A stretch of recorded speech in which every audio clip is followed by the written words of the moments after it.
ക്രിസ്തുവില് എത്രയും സ്നേഹം നിറഞ്ഞവരെ, പ്രപഞ്ച സൃഷ്ടിക്ക് ശേഷം വിരിഞ്ഞ ഏറ്റവും മനോഹരമായ പുഷ്പമാണ് പരിശുദ്ധ കന്യക മറിയം. ദൈവപുത്രനെ നൽകുക വഴി ലോകത്തിന് ഒരു പുതിയ വസന്തകാലം പ്രദാനം ചെയ്ത പനിനീർ പൂവാണവൾ. മറിയത്തെക്കുറിച്ചുള്ള ബെനഡിക്ട് 16 മാർപ്പാപ്പയുടെ വാക്കുകളാണിവ. ഇന്ന് ആഗോള കത്തോലിക്ക സഭ പരിശുദ്ധ കന്യകാ മറിയത്തിന്റെ ദൈവമാതൃത്വ തിരുനാൾ ആഘോഷിക്കുകയാണ്. പിതാവായ ദൈവം തൻ്റെ ജനത്തെ അവരുടെ പാപങ്ങളിൽ നിന്ന് മോചിക്കുവാനായിട്ട് തൻ്റെ പുത്രന് അമ്മയാകുവാനായിട്ട് പരിശുദ്ധ കന്യകാ മറിയത്തെയാണ് തിരഞ്ഞെടുത്തത്. എന്നാൽ പുത്രനായ ക്രിസ്തു കുരിശിൻ ചുവട്ടിൽ തൻ്റെ മക്കളുടെ അമ്മയായി പരിശുദ്ധ കന്യകാ മറിയത്തെ തിരഞ്ഞെടുത്തു. എന്തുകൊണ്ടാണ് ക്രിസ്തുനാഥൻ ഈ ഒരു തിരഞ്ഞെടുപ്പ് നടത്തുവാനായിട്ട് കാരണം? ഒന്നാമതായിട്ട്, പരിശുദ്ധ കന്യകാ മറിയത്തിലെ നെഞ്ചിലെ ചൂട് ക്രിസ്തുനാഥൻ അറിഞ്ഞതുകൊണ്ട്, അവളുടെ മുലപ്പാലിൻ്റെ മാധുര്യവും രുചിച്ചതുകൊണ്ട്, അവളുടെ സ്നേഹവും കരുണയും കരുതലും അറിഞ്ഞതുകൊണ്ട്. അപ്പൊ തന്നെ സ്നേഹിച്ചതുപോലെ തൻ്റെ മക്കളെ സ്നേഹിക്കുവാൻ വേറൊരു അമ്മയ്ക്കും സാധിക്കത്തില്ലെന്ന് ക്രിസ്തുനാഥൻ തിരിച്ചറിഞ്ഞിരുന്നു. ചരിത്രത്തിൽ ക്രിസ്തു മാത്രമാണ് തൻ്റെ അമ്മയെ ലോകത്തിൻ്റെ അമ്മയായിട്ട് നൽകിയത്. പരിശുദ്ധ കന്യകാ മറിയം ക്രിസ്തുവിൻ്റെ മക്കളെ തൻ്റെ മക്കളാക്കി മാറ്റി. അതുകൊണ്ടാണ് ഇന്നും പരിശുദ്ധ കന്യകാ മറിയം പല സ്ഥലങ്ങളിൽ വ്യത്യസ്ത രൂപത്തിൽ, വ്യത്യസ്ത ഭാവത്തിൽ, വ്യത്യസ്ത ഭാഷകളിൽ നമ്മുടെ മുമ്പിൽ പ്രത്യക്ഷപ്പെടുന്നത്. തൻ്റെ മക്കളുടെ അടുത്തേക്ക് വരുമ്പോൾ പരിശുദ്ധ കന്യകാ മറിയം കരഞ്ഞുകൊണ്ടാണ് പ്രത്യക്ഷപ്പെട്ടത്. എപ്പോഴൊക്കെ പ്രത്യക്ഷപ്പെട്ടു അവരുടെ കണ്ണിൽ നിന്ന് കണ്ണുനീർ ധാരധാരയായി ഒഴുകുമായിരുന്നു. എന്തുകൊണ്ടാണ് പരിശുദ്ധ കന്യകാ മറിയം ഇത്രയേറെ കരയുവാനായിട്ട് കാരണം? ഉത്തരം ഒന്നേയുള്ളൂ: നമ്മൾ ഓരോരുത്തരും അവളുടെ മക്കളാണ്. ഗബ്രിയേൽ ദൂതനെ പോലെ ഒരു സന്ദേശവുമായിട്ടാണ് അവൾ തൻ്റെ മക്കളുടെ അടുത്തേക്ക് വന്നിട്ടുള്ളത്. 3 കാര്യങ്ങളാണ് ഓരോ പ്രത്യക്ഷപ്പെടലിലും തൻ്റെ മക്കളോട് പരിശുദ്ധ കന്യകാ മറിയം ആവശ്യപ്പെട്ടത്. ഒന്നാമതായിട്ട്, പാപത്തിൽ നിന്ന് പിന്തിരിയുവാനായിട്ട്. രണ്ടാമതായിട്ട്, ജപമാല ചൊല്ലി പ്രാർത്ഥിക്കുവാനായിട്ട്. മൂന്നാമതായിട്ട്, തപസ് അനുഷ്ഠിക്കുവാനായിട്ട്. പഴയ നിയമത്തിൽ പാപത്തിൻ്റെ അപകടങ്ങളെക്കുറിച്ചും മാനസാന്തരത്തിൻ്റെ പ്രാധാന്യത്തെക്കുറിച്ചും പ്രവാചകൻ ഇസ്രായേൽ ജനത്തിന് മുന്നറിയിപ്പ് നൽകുന്നുണ്ട്. അതിന് ഉദാഹരണം യോനാ പ്രവാചകൻ തന്നെയാണ്. എന്തുകൊണ്ട് പരിശുദ്ധ കന്യകാ മറിയം നമുക്ക് ഒരു പ്രവാചിക ശബ്ദമായിട്ട് നിലനിൽക്കുന്നു? പഴയ നിയമത്തിൽ ദൈവമായ കർത്താവ് ജെറമിയോട് പറയുന്നുണ്ട്, എൻ്റെ വചനം നീ എൻ്റെ ജനത്തെ അറിയിക്കണമെന്ന്. സന്തോഷകരമായ വാർത്തയാണ് ജനം കരുതിയിരുന്നെങ്കിൽ പ്രവാചകനായ ജെറമ്യ പ്രവചിച്ചത് നാശം, അടിമത്വം, വിപ്രവാസത്തിനെ കുറിച്ചായിരുന്നു. രാജ്യദ്രോഹി എന്ന് മുദ്രകുത്തി പ്രവാചകനെ കല്ലെറിയുവാനായിട്ട് ശ്രമിക്കുന്നുണ്ട് ജനങ്ങൾ. വീണ്ടും വീണ്ടും അവൻ ദൈവരാജ്യത്തിൻ്റെ സുവിശേഷം പ്രവചിച്ചു കൊണ്ടിരുന്നു.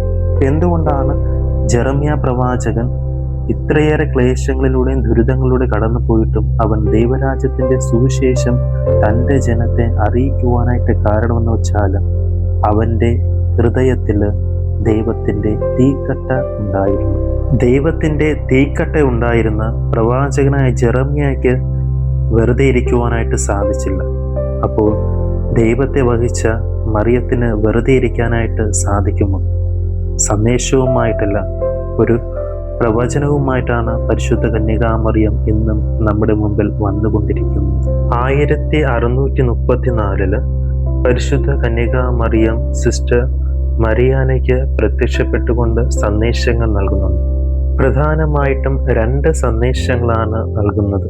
ഒന്നാമതായിട്ട്, തൻ്റെ നെഞ്ചിൽ കിടന്നു വളർന്ന മക്കൾ തൻ്റെ മതത്തിനെതിരായിട്ട് തിരിയുകയും ദിവ്യകാരുണ്യത്തിന് വേണ്ടത്ര അധിയോ ബഹുമാനവും നൽകാതിരിക്കുകയും ദിവ്യകാരുണ്യത്തെ ആക്രമിക്കുകയും ചെയ്യും. ലോകത്തിലെ തന്നെ ഏറ്റവും വലിയ പ്രണയ കാവ്യമാണ് ദിവ്യകാരുണ്യം. സാത്താനെ സേവിക്കുന്നവര് ദിവ്യകാരുണ്യത്തിൽ ക്രിസ്തു ഉണ്ടെന്ന് വിശ്വസിക്കുന്നു. ആ ഒരു വിശ്വാസം എനിക്കുണ്ട്. വലിയൊരു പ്രണയ കാവ്യമായി തൂവർലവസ്ഥയിൽ ക്രിസ്തുനാഥൻ ഇന്നും നമ്മോടുകൂടെ വസിക്കുന്നുണ്ട്, ഇമ്മാനുവലായിട്ട്.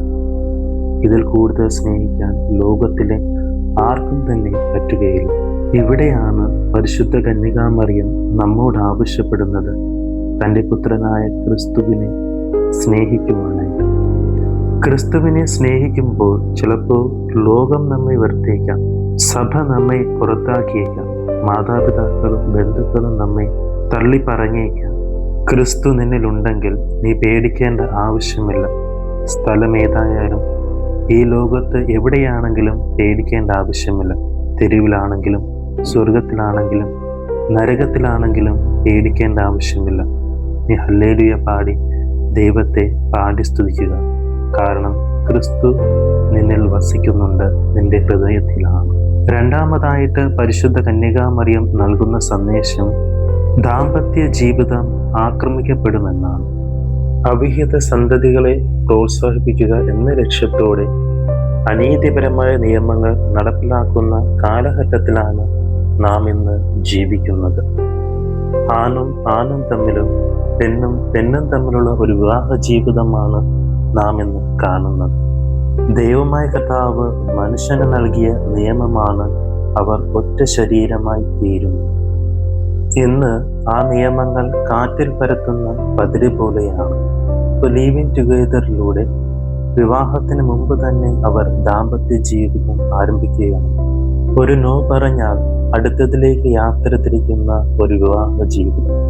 പ്രളയം കൊണ്ട് ലോകത്തെ നശിപ്പിച്ച ദൈവത്തിന് ഈ ലോകത്തിന്റെ തിന്മ കണ്ടിട്ട് അഗ്നി ഇറക്കി നശിപ്പിക്കാതിരിക്കുന്നു. മകനെ നോക്കി അമ്മയ്ക്ക് ഹായ് പറയുവാനായിട്ട് സാധിക്കുമോ? സുഖമാണോ എന്ന് ചോദിക്കുവാനായിട്ട് പറ്റുമോ? അടുത്ത സമയത്ത് കാണുന്നത് പോലെ അവനെ കാണുവാനായിട്ട് സാധിക്കുമോ? സ്ത്രീ പുരുഷനാകുന്ന കാലഘട്ടം, പുരുഷൻ സ്ത്രീയാകുന്ന കാലഘട്ടം. മോനെ എന്ന് വിളിച്ച അമ്മയ്ക്ക് മോളെ എന്ന് വിളിക്കേണ്ടി വരുന്നു. ദൈവം മനുഷ്യനെ സ്വന്തം ഛായയിലും സാദൃശ്യത്തിലും സൃഷ്ടിച്ചു. ഇന്ന് മനുഷ്യൻ സ്വന്തം ഛായയെയും സാദൃശ്യത്തെയും മാറ്റാൻ തുടങ്ങിയിരിക്കുന്നു.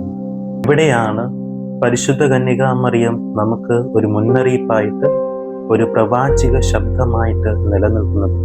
കാരണം നാം ഓരോരുത്തരും അവളുടെ മക്കളാണ്. ആ അമ്മ നമ്മെ അത്രമാത്രം സ്നേഹിക്കുന്നുണ്ട്.